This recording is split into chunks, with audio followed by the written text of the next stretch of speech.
The anti-war left is back and bigger than ever. This, the Gary Johnson effect, and more on today's episode of the show. Stay tuned. Like a Hellcat. Everyone, welcome to the show. As you can see, I've learned some neat tricks. I got an intro now. I know it's pretty lame, but I can make a better one, I promise, soon enough. I have gotten a lot better at editing and making videos overall, so I hope you guys can see that I'm getting better at what I do as I go along. I'm hoping that by the time a month or two has passed, holy crap, my hair. Anyway, I'm hoping that by the time a month or two pass, I get really good at this. I can edit really well. I can post vids, really good vids, pretty fast, and I'm getting better as I go. So yeah. On to the first major subject of the show today. I wanted to talk about liberal progressive hypocrisy. I don't personally like to call them liberal because they're not liberal. They stole the term liberal from the classical liberals, aka the libertarians, in the early 20th century.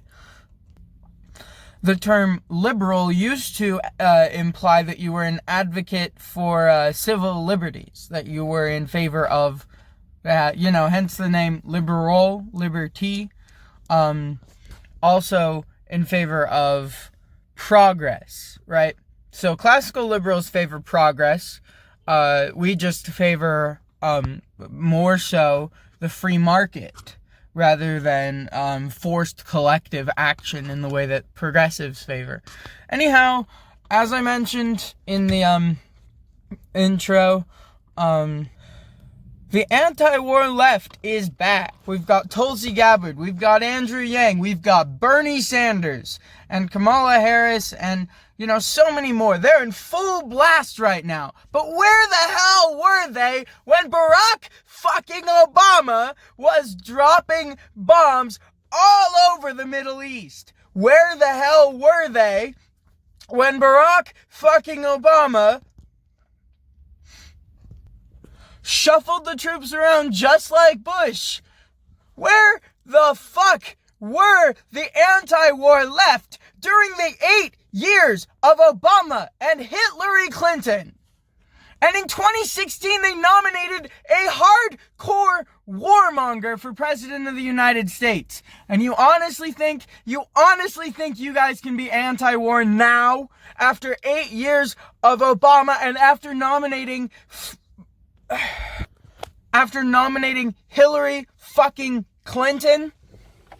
But the neocon right is back right alongside him. So, I hate to defend the left, but here I am. I'm defending Ilhan Omar. I'm defending Alexandria Ocasio-Cortez because they are the anti-war voice. Of course, the acceptable answer, in my opinion, at least the constitutional answer, would be to go to Congress. And it seems that Trump is making a good decision in that regard. But as evil as Soleimani is, I don't necessarily think it was the right decision to take him out, just because that's how you escalate into war. And I don't want war. I don't think the American people want war. So I've noticed a pattern, right?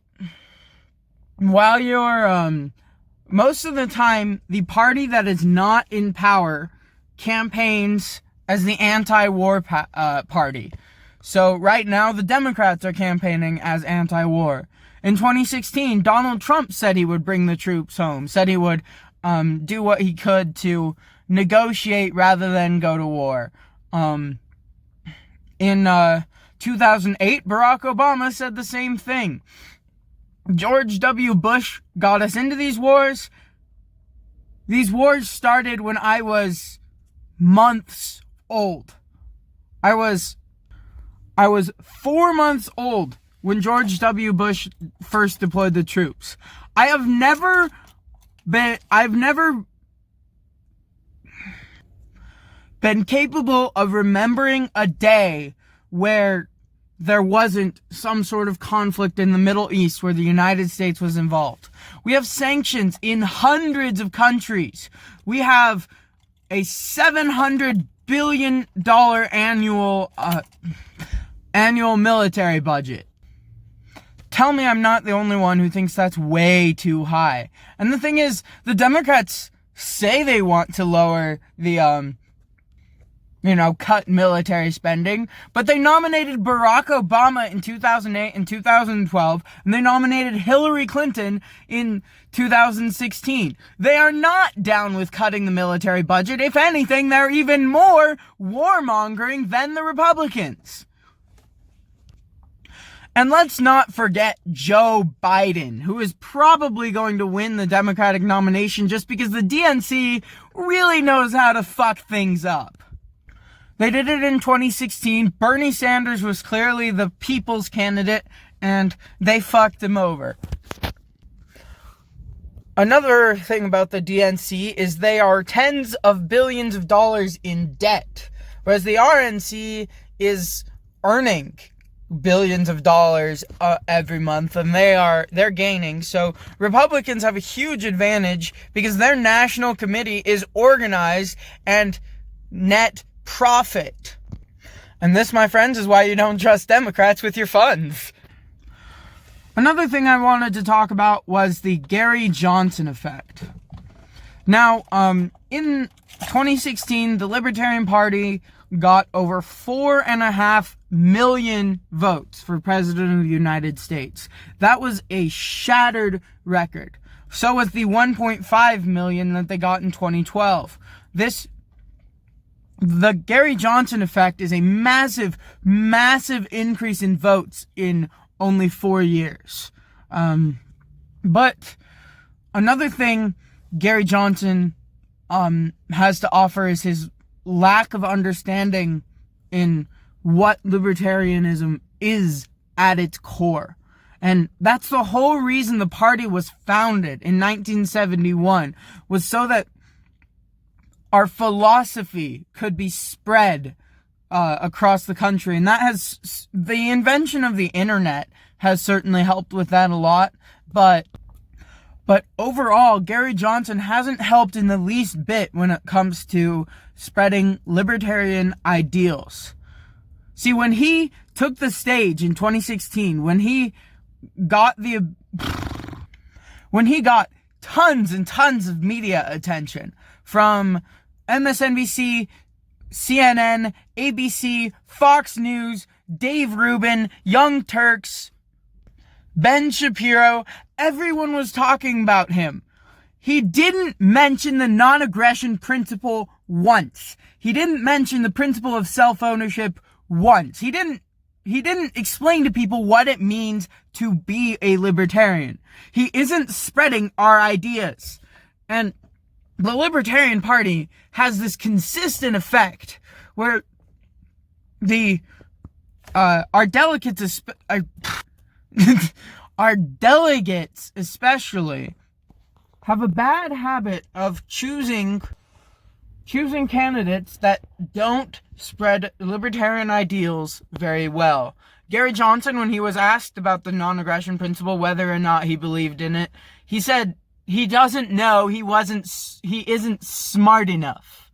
That's right. The Libertarian Party nominee isn't smart enough to know what one of our core foundational principles is. Do you hear that, LP? You guys have got to be better. I don't care if you guys get 10, 20 million votes. If you aren't going to spread the non-aggression principle, if you aren't going to mention the principle of self-ownership, if you aren't going to mention, even bring forth the idea that all human interaction should be voluntary and coercion is immoral, then you shouldn't exist as a party at all because you have nothing new to add. All you're really doing is you're taking the fiscal responsibility of the right and the social, you could say social tolerance of the left and merging them into one. In reality, there are plenty of people who are socially tolerant on the right, and there are plenty of people who are fiscally responsible on the left. So you have no reason to exist. I mean, I can understand why you exist in 2016 and even in 2020, because Donald Trump and Hillary Clinton, 2016, worst candidates of all time ever. But please, can we get someone in 2020 who's actually going to spread actual libertarian ideals? Non-aggression, self-ownership, voluntary human interaction, coercion is immoral. Live and let live. The simple idea that if you aren't hurting other people, you should be allowed to do whatever the frick you want, and people shouldn't be forcing you to do A or B, right? Forced discrimination is wrong, and we should be standing our ground on these principles, and we're not. Please, for the love of God, do not nominate Lincoln Chafee for your presidential candidate. Even if he gets a million and a half votes, he just isn't a principled libertarian. Never has been, actually. He was a Republican governor, and then he ran for president as a Democrat. So Mr. Chafee is, well, he's played politics for years, and he hasn't done a good job. So please, can we nominate someone else? Anyone else? Dan Berman, Joe Jorgensen, Jacob Hornberger, even Adam Kokesh. Hell, I'll take Vermin Supreme over Lincoln Chafee. Just please nominate someone good for once. Thanks. Thank you for watching this video. If you enjoyed, please like, share,